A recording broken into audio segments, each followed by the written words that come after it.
Yo, how's it going, guys? How you doing? You good? Good. So, day 5. Let's get it. Sound.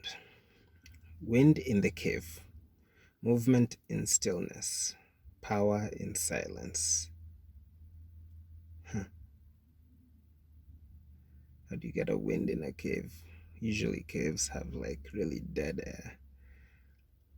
Not always. The entrance doesn't, but the back of the cave is usually pretty dead. Wind in the cave. Movement in stillness. And this movement in stillness, it ties into the Taoist concept of wuwei. It's like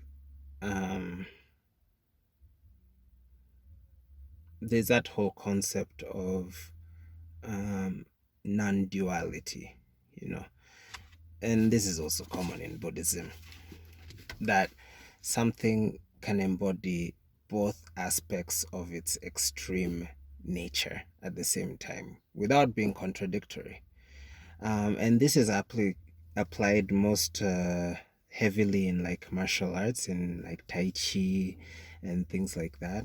It's a very common concept, and it's quite difficult to explain it. As often as it appears and all that, it's a remarkably complicated, maybe not complicated, but a difficult concept to grasp. Power in silence. Okay. In a cave, all outer sounds are smothered by rock and earth, but this makes the sound of one's own heartbeat and breath audible. Oh, I like that. Yeah, so like you are the wind in the cave in this case, I see. In the same way, contemplative stillness turns us away from everyday clamor but allows us to hear the subtle in our own lives. The subtle in our own lives. Okay. The subtle rhythm of our own lives. Subtle energy at a lower level does take a meditative trance or concentrative, like yeah, trance samadhi, to like really feel. Now, one of the things you can do when you're a beginner is to do like tactile body imagery exercises. I don't know they don't really have a specific name apart from just saying like somatic like exercises or somatic meditations or anything like that. But basically, like, let's say you want to feel energy in your arm. Okay, so you would like touch it, rub it a lot, and then you pay attention to the sensation of your arm going down your hand going down your arm, and then try to recreate the exact same sensation mentally, and like extend, contract, extend, contract. At a certain stage, what you'll feel is really quite the weirdest thing, right? You'll feel like an like imaginary quote unquote duplicate actually like expanding and contracting or like moving all around or anything like that. And that's usually the first way people like start experiencing chi. Is the easiest way. So instead of taking like a long time to get any like subtle sensations, you begin to feel like the less dense forms of chi in your body. So anyway, going back to the subject at hand, um when listening not with the ear but with the spirit, one can perceive the subtle sounds. Okay, how do you listen to this with the spirit? Concentration. Okay, and what I mean is awareness, and actually paying attention to what's going on. Usually people's bodies have a lot of stuff going on in them that they just ignore because the subconscious is really good at like filtering out useless information. Like right now I can feel my the egg in my lower dantian, right? But uh that's because I've sort of like extended my awareness to my lower body, right?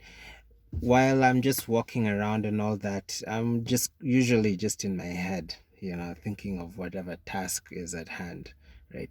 But meditation allows us to pay attention to what's going on inside of us. And that's the main power that it has, right? And it's a fantastic ability if you develop it. By entering that sound, we enter into supreme purity. Purity? I wouldn't necessarily say.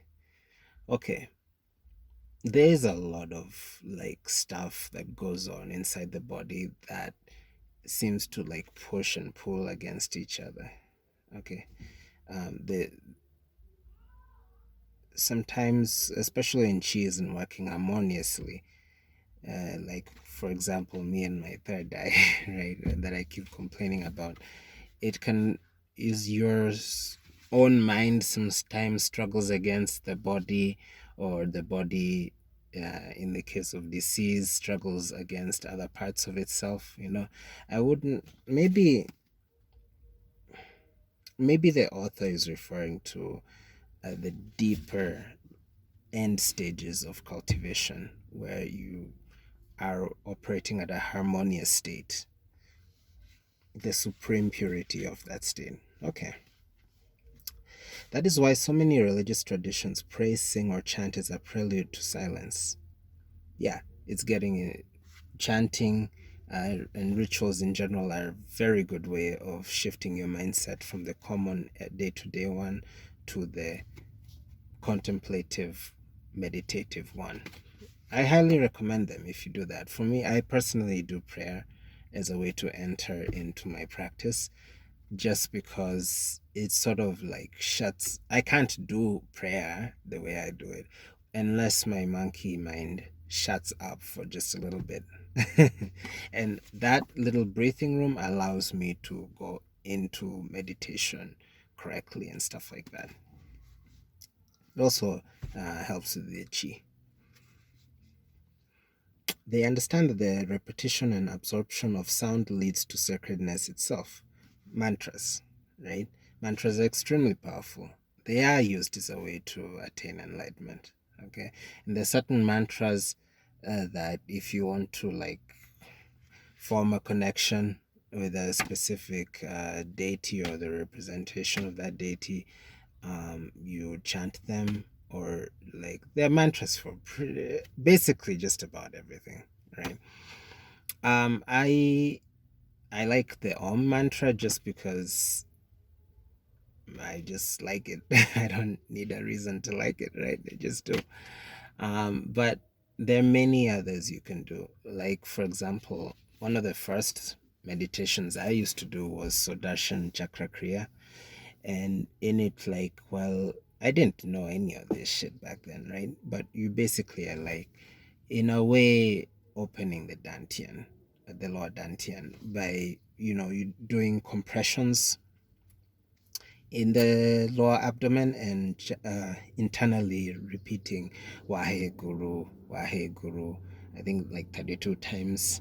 What ended up happening is I'd usually sweat like a pig. You get ridiculously hot, right? But also, it is one of the meditations that develops psychic abilities. All right. The deepest sound is silence. Isn't that such an interesting phrase? You have silence and you have the opposite of silence, not noise, but let's say silence being a representation of emptiness. You have emptiness and let's say existence. These seem to be two complete opposites of one another. Silence is the absence of any sort of sound, right? But this, the author here is saying the deepest sound is silence. It's like silence embodies like the potential of every sound that could arise within it, right? Therefore, it, while being at the complete extreme, is also at the other extreme. It embodies both at the same time. Do you understand? And this goes back to what wuwei is, coming and going left and right at the same time. You know, it's not an easy thing to practice. It takes a lifetime. And it is basically what awakening or enlightenment is all about, seeing the non dual nature of reality. All right. This may seem paradoxical only if we regard silence as an absence of life and vibration. Okay. But for a meditator, silence is sound unified with all of its opposites. What I was talking about. I didn't read this in advance, but hey, we seem to be in agreement. It is both sound and soundlessness, and it is in this confluence that the power of meditation emerges.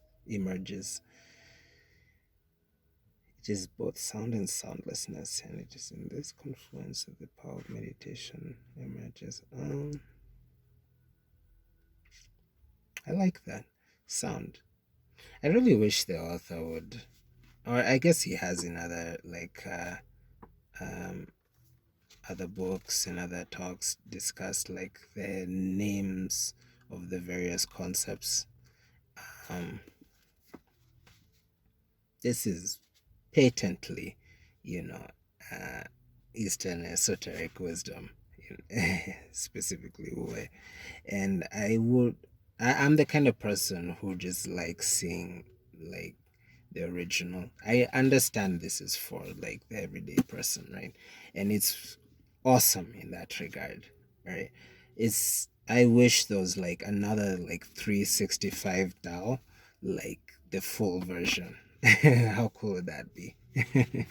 So that was page 5, sound. I know you can't see it, but I'm just taking a picture of it.